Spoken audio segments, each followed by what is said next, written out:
Hey everyone, and welcome back to another video. In this video, I'm going to show you how to fix your August lock not locking all the way. Now, this video is going to be particularly useful for individuals. Let's say that you've had an August lock for a while, and for some reason, it's not locking all the way.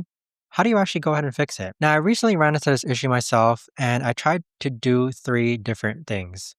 The first thing was replacing the battery, and that did not actually end up working. The second thing was I tried to make sure that nothing was obstructing the August lock within its keyhole, and that also didn't work. What ended up working for me is that if you go into the August app, then click on the gear icon on the bottom right, click on lock settings, then scroll down, make sure your Bluetooth is connected to your August lock, then click on calibrate.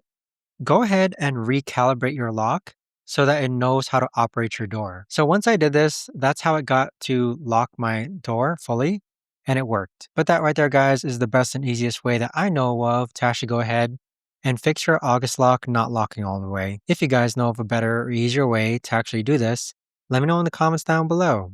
I would love to know. Thanks so much for watching, everyone, and I'll see you guys all in the next video.